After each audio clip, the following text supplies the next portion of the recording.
Hey, good afternoon, everybody. It's Charlie Bengel Jr., CEO of Remax Allegiance, and welcome to another edition of the Allegiance Way Show and the Daily Dose. My special guest today is Lisa Turner, Director of Broker and Specialty Services with Realtors Property Resource, aka RPR. Welcome to the show, Lisa. Thank you for having me. It's good to be here. Always good to see you. First, some stats to share with the group. In the last week, in the bright MLS within 30 miles of the White House, 811 new coming soon listings, 1,486 new listings, 1,861 pendings, and 1,174 solds. Again, in the last week within 30 miles of the White House. So that shows, as we've been saying for 2 months now, the market continues to move, and when sellers are comfortable to sell and buyers are comfortable to buy, now is a really good time. Let's jump right into RPR. I've been an advocate of RPR for, I think, probably since day one. I thought that it was so cool. There were some times that I thought that I wasn't convinced that RPR would stick around, right? I felt like it was under threat because the usage was low. Seems like all those problems have been solved, and it's been super popular. But let's start with you. Talk to me about you and kind of your path to where you are in RPR today. Sure. So my background is real estate. I was kind of born and brought up in this market. My father used to own brokerages when I was a kid, and I was that kid that ran around with the gold jacket. And remember my father literally paging through the phone book. Fast forward 30 years, I got into practicing real estate myself. I am a licensed broker in the state of Florida, have been since 2002. Pounded the pavement until about the late 2000s, 2007, 2008. I was recruited to a real estate technology company. Okay. That led me to RPR. So I was with another company for 7 years. One of the senior executives at my previous employer was recruited to RPR, and then a couple years later, when he was ready to build out his broker services team, he called me and asked if I'd be interested. Now, interestingly enough, I'm going to share that prior to this invitation, I had been introduced to RPR. I had literally just sat through a 2-hour class at my local board on what RPR was, and I walked out of that session without a full understanding of what RPR was. So I think in the early days, right, going back to 2014, 2015, people didn't quite grasp the concept. So when I decided to join the National Association of Realtors and the RPR team, one of my first objectives was let's break this out into easy to digest pieces. Let's speak the age's language and be able to talk to them about why this is good for their business and how this is important and how they would benefit for them to fully understand what this resource is. So here I am 6 years later. And still plugging along. And like I said, it seems like it's more successful than it ever has been. When I used to talk to people about it, and I think I was an NAR director 10 years ago, and was probably briefed by the uppity ups at RPR at the time, right? And my understanding at the time was, and what I've kind of shared with others is, the idea was that this conglomerate would build a database of every parcel in the United States. That was kind of the goal. And there was interesting ways of funding it and stuff like that. But why don't you talk to me a little bit about, for somebody who doesn't know what RPR is, right? What is it, kind of in a thumbnail? But I've been talking to the folks at our brokerage for years about it, so I hope that everybody watching it does know what it is. But in case they don't, just kind of a thumbnail sketch. Yeah, you're absolutely correct. So in its early inception days, in 2009, there was a task force at NAR that was kind of assembled to conceptualize what a resource would look like, a parcel-centric database would look like, and what type of data would need to be integrated into this platform, and have this platform be national. So today, in its fully developed platform view, it's exactly that. Is a national parcel-centric database made up of over 170 million residential properties and commercial properties across the country. Okay. And then about 300 additional data sources integrated into that platform. So you're really accessing data and research and information about properties that are both on and off market. Now, where it gets really fun and interesting, it is we had to go MLS by MLS by MLS too, and ask for MLS data to be fed into this platform. And that was slow going. That was, I mean, we literally have to go one by one by one. Back in 2010, there were over 900 MLSs. Since then, a lot of consolidation has taken place, but we're at a point now where we have 95% of active residential inventory in this platform. Now, there was a fear, you probably remember this, there was a fear at one point by a lot of the, what I call the muckety mucks, the upper, you know, the whether it's the MLS or even NAR directors and leadership, you know, there was a fear that this was going to create a national MLS. And I think we had to do a lot of damage control. And what a pity that would be, by the way. But I know, anyway, right? Anyway, go on. But it is a national platform, and interestingly, RPR does have the largest data share amongst MLSs. So I think that's something that a lot of people don't realize, is that even though you are limited to MLS data for the MLSs you participate in, each MLS can decide which other MLSs they want to share with. That can be on a national basis or even on a local basis. So in some of these areas where you have multiple MLSs and that kind of overlap, or you have bordering contiguous areas, that could have a huge impact on the local realtor. Right. So. Yeah, we're so lucky in our markets that we just have really two MLSs, right? Down in Hampton Roads, Rain, and Metro DC, Bright. You know, I talk to agents all the time that have to belong to like 6 MLSs, and they've got to list the house in 3 because not everybody belongs to all of them. It's just a nightmare scenario. So we've been lucky. I mean, even back in the MRIS days when I started 21 years ago, we only had the one MLS in Metro DC, and we've been lucky, you know, in that regard, kind of from the beginning. What are the most popular features of RPR? Why don't we get into that?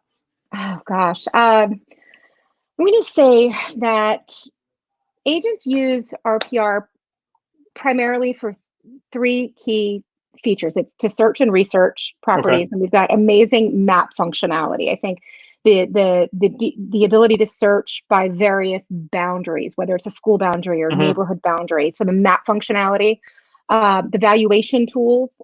We have 2 different CMA programs. We also have a proprietary automated valuation that can be refined. That's a huge piece.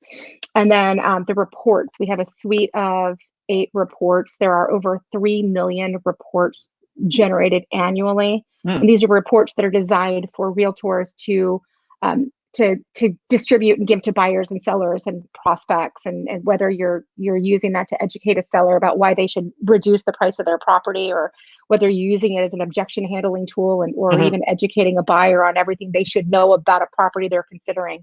They're very, very valuable presentations. Good. So just for the group, you all have heard Coach Amy and I talk about the annual home value reports. I like to use RPR reports for that. It's actually the property report. And if you go to theallegianceway.com, you click on Get More Sellers, the entire project is there for you from A to Z, exactly what to do, how to get into RPR, what report to download. And, you know, Lisa, I'm an advocate of actually downloading that report, mailing it out with a letter, because there are clients and sellers that think that you slaved over this report, and all you did was put in the address and make sure the picture looked good, right? So it's I just think it's a great benefit. How much does all this cost?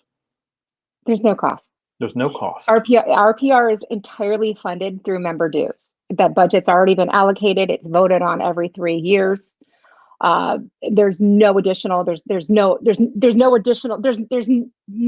cost, whether it's an agent or a brokerage, but there's no catch, right? There's no, you know, this part is free, and then to access more, you'd have to pay money. There's nothing like that exists. I like it. So talk to me about the CMA tool a little bit. And is that a substitute for, like, if I'm paying for like a cloud CMA or another, you know, CMA tool, right?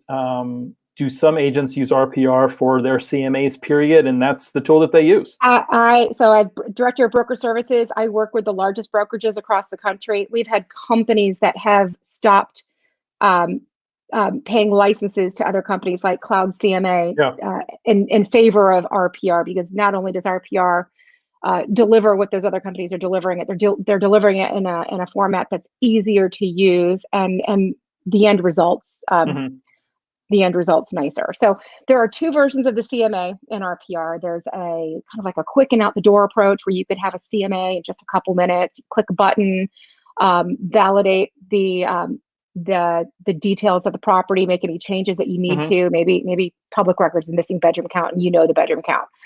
Search for comps. You can include those transactions that have taken place outside of the MLS, and I think that's huge, right? Especially for those for agents that are using MLS CMAs in the MLS system, where they're not including those FSBOs. So search for properties, select the comps that you want to include, and then make adjustments based on how they compare to one another. That's where the key difference is with the second CMA approach, which is a sales comparison, which is much more analytical. It's more it's used by appraisers. Okay. Right.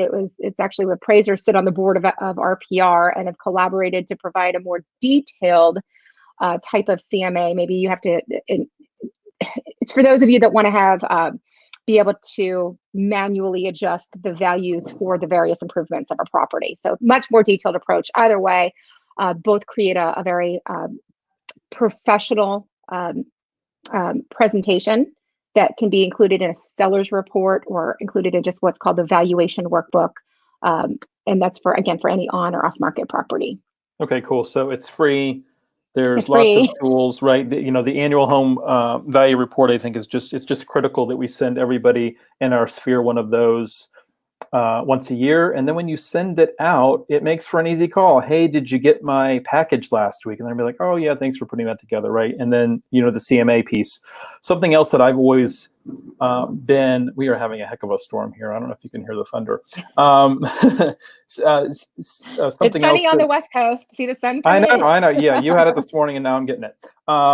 So the customer service. Is it still, it's 24/7, 365 still? 24/7. It is. We always have somebody available 24/7.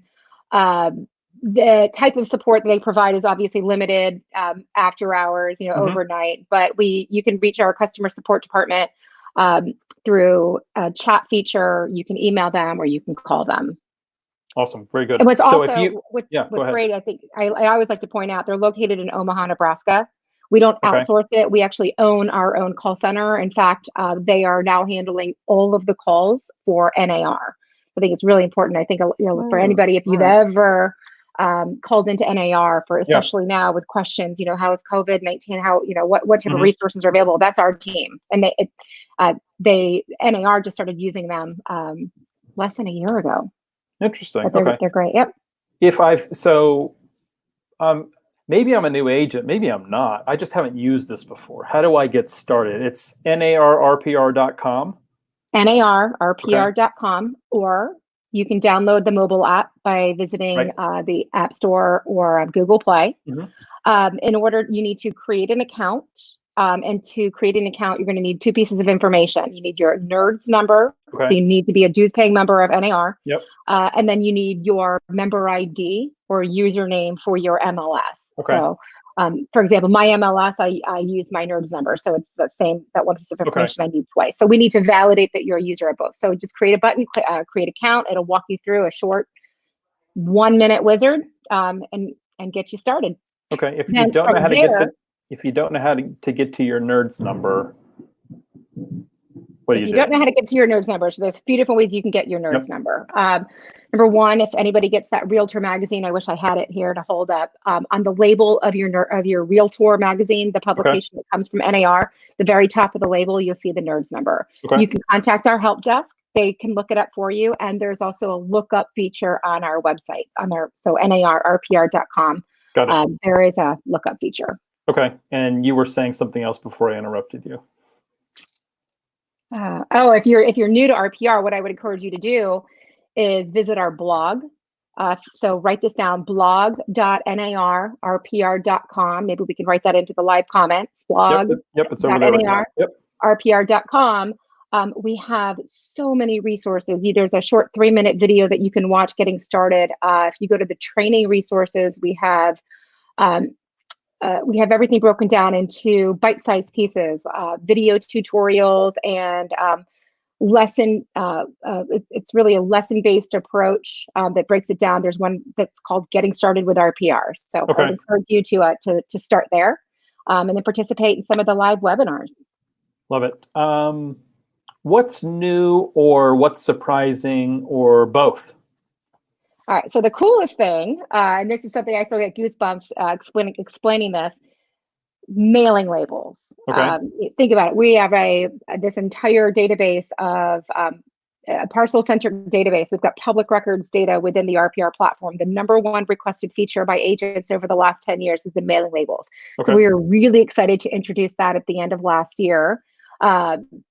Since we through the coronavirus, this pandemic, we renegotiated our licensing agreement with our public records provider, with Black Knight, to increase the number of labels. So on any given month, you have access to or the ability to create 2,000 mailing labels, which I think is anybody that is farming an area knows 2,000 labels is a lot of labels. You can now create up to 4,000 labels per month, and that exists through the end of June. Okay. So that's the #1 most exciting feature. Second thing I want to point out is the learning menu. This is extremely important for those of you, whether you're new or you've been using RPR for some time. There's a graduation cap at the very top of every page of RPR. Okay. And if you click on it, it's going to provide you contextually relevant resources, help resources. So it's integrating the blog with the actual platform, and you're on the page and trying to create a CMA. It'll prompt you to videos that could help, Q&A, and even video testimonials by other agents that have had success with that feature.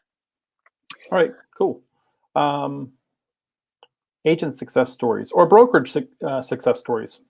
Oh gosh, we've had so many of them. I think something that you just touched on, that kind of touches on the CMA and the reports and how valuable they are.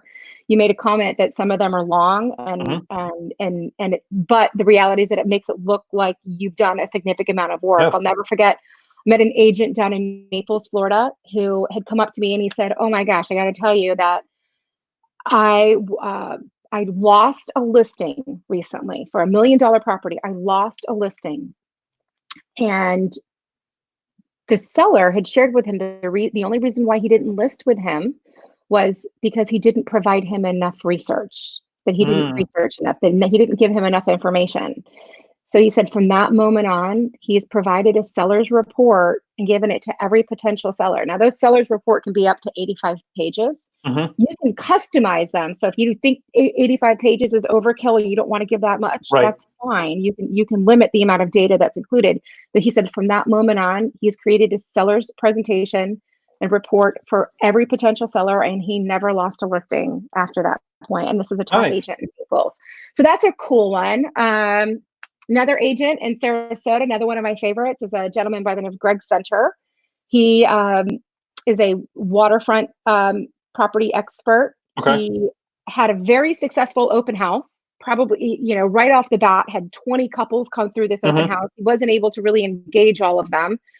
And as one couple that he didn't have a chance to talk to went to go leave, he ran after them, met them at the door, pulled out his mobile app and asked them, "Hey, if there were any other properties for sale around here, would you want me to, would you be willing to work with me, or would you be open to me sending you information?"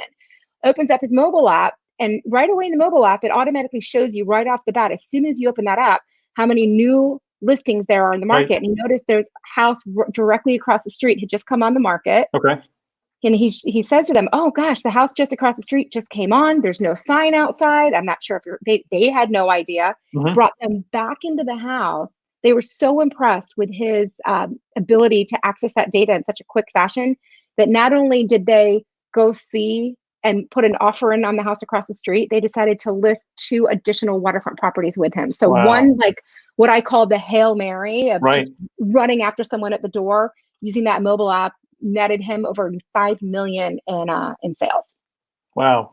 Very impressive. So let's talk So about let's pivot. Talk to me about I'm going to make this up, the Restimate, RPR's Zestimate, if you will. And yeah. I think it's pretty accurate myself, in my experience. Why don't you tell us a little bit more about it? So the RVM stands for the Realtor Valuation Model. Again, not to be confused with the that Z word. The key difference between RPR's valuation tool and the other ones that have become household names is the quality of data, or is the data that's actually being used in the algorithm to arrive at this automated valuation. Majority of the AVMs that you're seeing out there are using only public record data. Right. But because we have data feeds from all of the MLSs, and we have licensing agreements from the MLSs, which gives us permission to use the MLS data, we can use that in addition to the public record data, which has, and we know the difference between public record data and MLS data is that MLS data is much more accurate. It's more timely, right? It's updated throughout the day. It's controlled by us. And it's because of that MLS data that we have a more accurate picture of market conditions, of sales, of values.